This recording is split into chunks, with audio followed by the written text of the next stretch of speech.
أعوذ بالله من الشيطان الرجيم بسم الله الرحمن الرحيم رب اشرح لي صدري ويسر لي أمري واحلل عقدة من لساني يفقهوا قولي واجعل لي وزيرا من أهلي يا رب زدني علما يا رب زدني علما يا رب زدنی علما۔ السلام علیکم ورحمۃ اللہ وبرکاتہ۔ آپ سب کیسے ہیں میرے پیارے بچے، میرے شہزادے بچے؟ اللہ تعالیٰ آپ کو حفظ و امان میں رکھے اور آپ کے لیے آسانیاں پیدا کرے اور ہماری آنے والی نسلوں سے دائی دین پیدا کرے، آمین ثم آمین۔ آئیے اپنے لیسن کو دیکھتے ہیں کہ پیچھے ہم نے کیا پڑھا۔ پچھلی آیات میں ہم لوگوں نے برائی کرنے والوں کا ذکر پڑھا۔ اللہ تعالیٰ ان کے چہروں کو اس طرح سیاہ کر دیں گے جیسے رات کے ٹکڑے ان کے چہروں پر ڈال دیے گئے ہوں۔ قیامت کے دن مشرکین کے معبود اس بات سے انکار کر دیں گے کہ انہوں نے ہماری عبادت کی، اور وہ اللہ کو گواہ بنا کر صاف بچ جائیں گے۔ آج ہم پڑھیں گے سورہ یونس کی آیت نمبر 31۔ کل من یرزقکم، کہہ دیجئے کون رزق دیتا ہے تمہیں، من السماء والارض، آسمان اور زمین سے، ام یملکو، یا کوئی مالک ہے، السمع والابصار، تمہارے کانوں اور آنکھوں کا، وَمَن یُخْرِجُ الْحَیَّ، اور کون نکالتا ہے زندہ کو، من المیت، مردے سے، وَیُخْرِجُ الْمیت، اور کون نکالتا ہے مردے کو، من الحی، زندہ سے، وَمَن یُدَبِّرُ الْأَمْرَ، اور کون تدبیر کرتا ہے ہر کام کی، فَسَیَقُولُونَ اللَّهُ، پھر ان قریب وہ کہیں گے، کون کہیں گے؟ وہی کفار کہیں گے، مشرکین کہیں گے کہ اللہ۔ فَقُلْ أَفَلَا تَتَّقُونَ، تو کہہ دیجئے کیا تم ڈرتے نہیں؟ اس آیت میں اللہ سبحانہ وتعالیٰ حضرت محمد صلی اللہ علیہ وآلہ وسلم سے فرما رہی ہیں کہ مشرکین سے اس طرح سوال کریں کہ ان سے پوچھیں کہ آسمان اور زمین سے تمہیں رزق کون عطا کرتا ہے؟ آسمان سے بارش، دھوپ، ہوا اور روشنی جب زمین کی نباتات تک پہنچتی ہے تو انسانوں اور حیوانوں کے لیے رزق تیار ہوتا ہے۔ پھر اللہ تعالیٰ سوال کرتے ہیں کہ یہ تمہارے کان اور آنکھیں کس نے بنائی ہیں؟ یہ نعمتیں کو کوئی انسان تو نہیں بنا سکتا نا؟ کہیں تم نے کان بنتے دیکھے ہیں یا آنکھوں کو کاروبار ہوتے دیکھا ہے؟ یہ نعمتیں تو صرف اللہ کی ذات ہی عطا کر سکتی ہے۔ یہ اللہ ہی کا کرم ہے تم پر جو تمہیں نعمتوں سے نوازے گے۔ سوچو، اگر کان نہ ہوتے تو کیسے سنتے ہیں؟ آنکھیں نہ ہوتی تو کس سے دیکھتے ہیں؟ اس کائنات کو، خوبصورت کائنات کو کس طرح دیکھتے؟ پھر سوچو اللہ تعالیٰ زندہ کو مردے سے کیسے نکالتا ہے؟ بیج بے جان ہے جس سے جاندار پھوٹتا اور درخت بنتا ہے۔ سوچو پرندے انڈے دیتے ہیں، انڈا بے جان ہے، اس سے چوزا کیسے پیدا ہوتا ہے؟ ذرا غور اپنی ہی پیدائش پر کر لو کہ تم ایک بے جان نطفے اور بیضہ سے پیدا ہوتے ہو، اور پھر جاندار سے نطفہ اور بیضہ نکالتا ہے۔ کیا یہ سب نظام تم نے بنایا ہے؟ یا اس کی تشریح ہم اس طرح بھی کر سکتے ہیں کہ روحانی طور پر جو قوم مردہ ہو چکی ہوتی ہے اس میں زندہ دل افراد پیدا کرتا ہے، اور زندہ قوموں پر ان کی بدبختی کی وجہ سے موت طاری کر دیتا ہے۔ اب غور کرنے کی بات کیا ہے اس میں؟ غور ہمیں اس بات پہ کرنا چاہیے کہ ان سوالات کے جواب کیا دیں گے؟ تو وہ اس بات کا جواب یوں دیں گے کہ یہ سب اللہ ہی نے کرنا ہے۔ وہ کہیں گے، اس بات کو تسلیم کریں گے کہ تمام کاموں کی تدبیر اور انتظام اللہ تعالیٰ ہی کرتے ہیں۔ بھی جب اللہ تعالیٰ ہی کرتے ہیں، اس بات کو مانتے ہو، دن رات، موسم، زندگی، موت، سب کچھ اللہ ہی کے حکم سے ہوتا ہے۔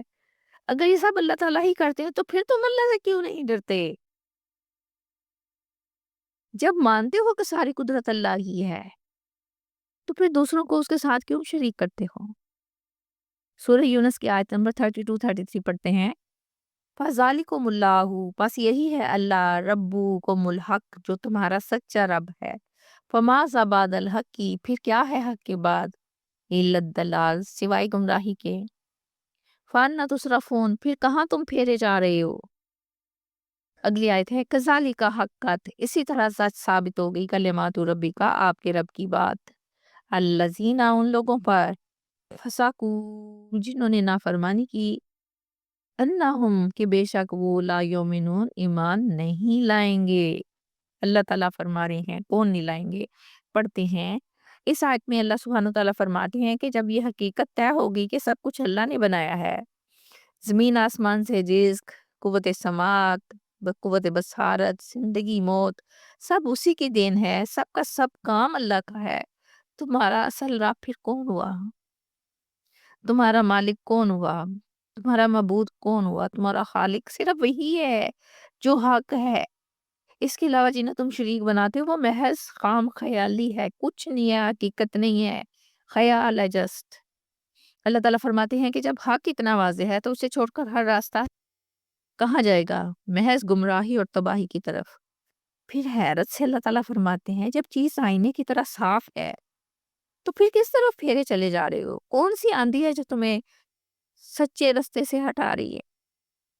آیت نمبر 33 میں اللہ تعالیٰ فرماتے ہیں کہ اس طرح تمہارے رب کا فرمان یعنی بات سچی ثابت ہو گئی ہے، یعنی اللہ کا فیصلہ، اللہ کی بات، اللہ کا قانون قطعی سچا اور پورا ہونے والا ہے۔ فیصلہ یہ ہے کہ ہدایت صرف ان لوگوں کو ملتی ہے جو اس کی طلب کرتے ہیں، اور جن کے دل تکبر اور ضد میں ڈوب جائے نا وہ محروم ہی رہتے ہیں۔ اب ان کا ذکر آیا ہے جو نافرمان ہوئے، جنہوں نے فسق کیا۔ فسق کا مطلب کیا ہے؟ اللہ تعالیٰ کے حکم سے نکل جانا، ڈٹ جانا، بغاوت کر دینا، یعنی وہ لوگ جنہوں نے سچ کو دل سے دیکھا مگر ان کی خواہشات نفسانی انہوں نے حق سے دور رکھا، ایمان نہیں لائیں گے۔ یعنی ان کی سرکشی، ضد اور انا اس درجے تک پہنچ چکی ہے کہ دل کا دروازہ بند ہو گیا ہے۔ پھر وہ دلیلیں دیکھتے ہیں پر اثر قبول نہیں کرتے، حق کو سنتے ہیں مگر دل قبول نہیں کرتا۔ سورۃ یونس کی آیت نمبر 34 پڑھتے ہیں، کل حل کہہ دیجئے کیا من شرکائکم تمہارے شریکوں میں کوئی ہے، میں یبد الخلق جو پہلی بار پیدا کرتا ہو مخلوق کو، ثم یعیدہ پھر دوبارہ بناتا ہو اسے۔ کل اللہ یبدأ کہہ دیجئے اللہ ہی پیدا کرتا ہے پہلی بار الخلق ثم یعیدہ، اور مخلوق کو پھر وہی دوبارہ بناتا ہے اسے، فَأَنَّىٰ تُؤْفَكُونَ تو تم کہاں بہکائے جا رہے ہو۔ اللہ سبحانہ تعالیٰ حضرت محمد صلی اللہ علیہ وآلہ وسلم سے فرما رہے ہیں کہ ان مشرکوں سے ایک واضح عقلی دلیل کے ساتھ سوال کریں۔ آپ دیکھیں تو صحیح آپ کو کیا جواب دیتے ہیں۔ ان سے پوچھیں کہ تمہارے معبود اور تمہارے شریکوں میں سے کوئی ایسا ہے جو انسان کو، جانور کو یا کسی بھی ذی روح کو پیدا کرنے کا کام کرتا ہو۔ یعنی کہنے کا مطلب یہ ہے کہ کوئی کسی چیز کو پہلی دفعہ وجود دینے کی طاقت رکھتا ہو، کوئی چیونٹی ہی پیدا کر دے، لیکن کوئی نہیں۔ یہ کام نہ تو فرشتے کر سکتے ہیں، نہ بزرگ، نہ اولیاء، کوئی بھی نہیں۔ کس میں طاقت ہے کہ پہلی دفعہ کوئی مخلوق پیدا کر دے اور پھر اس میں یہ گن اور ہنر بھی ہو کہ وہ اسے دوسری دفعہ بھی پیدا کر کے دکھا دے؟ کون ہے ایسا؟ یعنی پہلی زندگی بھی دے پھر قیامت کے دن دوبارہ زندہ کرے، پیدا کرے۔ جب انسان مٹی میں مل کر مٹی ہو جاتا ہے، ہڈیاں گل سڑ کر مٹی بن جاتی ہیں، کوئی اللہ کے سوا انہیں زندہ کر سکے گا؟ کیا دل کہتا ہے آپ کا؟ بالکل بھی نہیں۔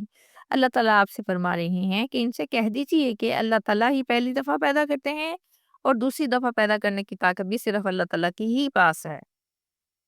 یہ جواب اللہ تعالیٰ نے خود دیا ہے کہ پہلی دفعہ پیدا کرنا اور دوسری دفعہ دوبارہ زندہ کرنا صرف اللہ تعالیٰ کا ہی کام ہے۔ اور جب تم اس بات کو مانتے ہو تو پھر کہاں الٹے پھرے چلے جا رہے ہو؟ پھر تم سوچتے کیوں نہیں؟ تمہاری عقل کہاں چلی جاتی ہے؟ تم غور اور تدبر کیوں نہیں کرتے؟ کیسے تم اس واضح حقیقت کو چھوڑ کر جھوٹے معبودوں کی طرف مائل ہو جاتے ہو؟ اس آیت میں یہ بات واضح ہو جاتی ہے کہ شرک صرف گمراہی نہیں بلکہ عقل اور حقیقت دونوں کے خلاف ہے، کیونکہ زندگی کی ابتدا بھی اللہ سے ہے اور زندگی کی انتہا اور انجام بھی اسی کے ہاتھ میں ہے، اور بچ کر کنارہ کشی کر لیں ایسا ہو نہیں سکتا۔ باتیں صاف ہیں، سیدھی سیدھی ہیں، سمجھ میں نہیں آتی، یہ صرف بہانے ہیں۔ کوشش کریں سمجھ میں بھی آئے اور عمل بھی کریں۔ سن لیں گے تو عمل کرنا پڑے گا، اس لیے نہیں سنتے۔ اللہ تعالیٰ آپ کو توفیق دے، اللہ تعالیٰ آپ کو توفیق دے، اللہ تعالیٰ آپ کو توفیق دے، آمین ثم آمین۔ اسی کے ساتھ اجازت، اللہ حافظ۔